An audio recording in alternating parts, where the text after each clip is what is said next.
गोरी को भीख मांगना पसंद नहीं था, उसको पढ़ाई करना पसंद था। जब भी गोरी अपने पिता के साथ गांव में भीख मांगने सरपंच के घर जाती थी, तब सरपंच के बेटे राजू को पढ़ाई करते हुए देखकर गोरी को बहुत बुरा लगता था। वह मन ही मन सोचती कि काश मैं भी पढ़ाई कर सकती।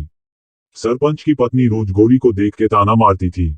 उस दिन सरपंच की पत्नी राजू को बोली कि दरवाजे पर जो भिखारी आया होगा उसे बासी खाना दे और जाने को बोल। सरपंच की पत्नी बोली कि गांव में एक भी हॉस्पिटल नहीं है और इन भिखारी लोगों की महामारी जैसी बीमारी मेरे बच्चे को लग गई तो मैं क्या करूंगी। इन सब बातों को सुनकर वह बहुत दुखी हो गए और घर चले गए। अगले दिन गोरी बोली, बाबा गांव के सब लोग हमारे पास से दूर क्यों चले जाते हैं, हम इतने बुरे हैं क्या। उसके पिता उसे बोले, अरे नहीं बेटा, बुरेपन के विचार हमारे गरीबी में और लोगों के विचारों में है। फिर गोरी बोली कि बाबा एक दिन मैं डॉक्टर बनूंगी और आपके आंखों का इलाज करूंगी, गांव में एक हॉस्पिटल बनाऊंगी। उसके पिता बोले कि गोरी, हमको 2 वक्त की रोटी भी मुश्किल से मिलती है और यह सपना तो श्रीमंत लोगों ने देखना चाहिए। उसके पिता उसे कहने लगे कि बेटा, मैंने तुम्हारे लिए कुछ भी नहीं किया और ना ही कुछ कर सकता हूँ।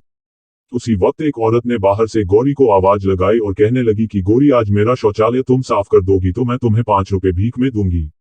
ना चाहते हुए भी गोरी ने उस औरत की बात मानकर शौचालय साफ कर दिया।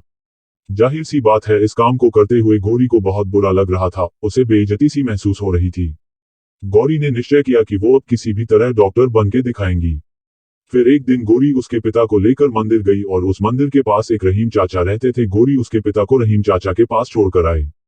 कुछ दिन खुद खिलौने बेचकर पैसे कमाने लगे। एक दिन गोरी गांव की शिक्षिका रेणु दीदी को मिली और गांव की सरकारी स्कूल में पढ़ने के लिए जाने लगी। रोज गोरी स्कूल में से आकर खिलौने बेचकर पैसे कमाती और अपने पिता को भी संभालती।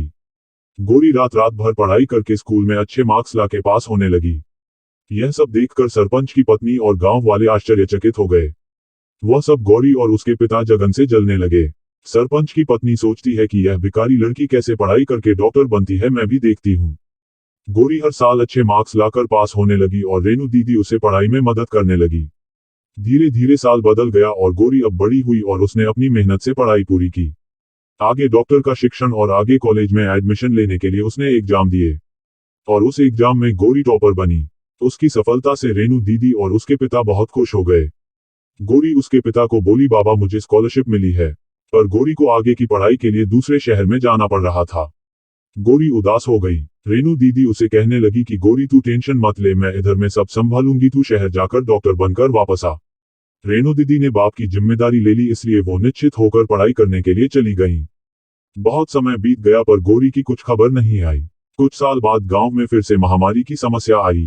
कई गांववालों के साथ गौरी के पिता और सरपंच का लड़का राजू भी महामारी के चपेट में आ गए और शहर जाकर हॉस्पिटल में भर्ती हुए। पर कई दिनों से वहां डॉक्टर ही नहीं आए थे। सब उदास होकर भगवान से प्रार्थना करने लगे। अचानक एक नर्स उधर आए और बोली, आपको चिंता करने की कोई जरूरत नहीं है, क्योंकि सरकार की तरफ से शहर की सबसे बड़ी डॉक्टर इनका इलाज करने आ रही है। ये खबर सुनकर गांव वाले बहुत खुश हो गए। हॉस्पिटल के सामने बहुत बड़ी कार आकर रुकी और उसमें से एक डॉक्टर नीचे उतरी।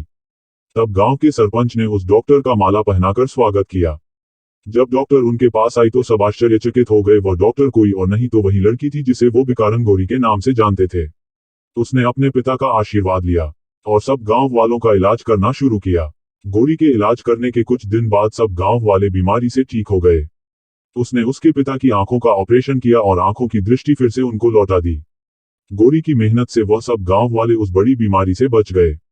वैसे ही सरपंच और गांव वाले आपस में चर्चा करने लगे। गौरी पर उन्होंने जो अत्याचार किए थे उस पर उन्हें पछतावा होने लगा। सब ने गौरी से माफी मांगी और माला पहनाकर उसके नाम का जय जयकार किया। यह दृश्य देखकर गौरी के पिता को उस पर गर्व महसूस हुआ। इस कहानी से हमें यही सीख मिलती है कि गौरी की तरह मेहनत और दृढ़ निश्चय से कष्ट किए तो सफलता अवश्य मिलेगी। जिस तरह कमल भले ही कीचड़ में खिलता है लेकिन उसके गुणों के कारण भगवान के सिर पर स्थान पाता है। हमें भी हमारी परिस्थितियां और संसाधनों की कमियों के कारण जीवन में पीछे नहीं हटना चाहिए। एक अच्छा लक्ष्य निर्धारित कर उसके लिए जी जान से मेहनत करनी चाहिए।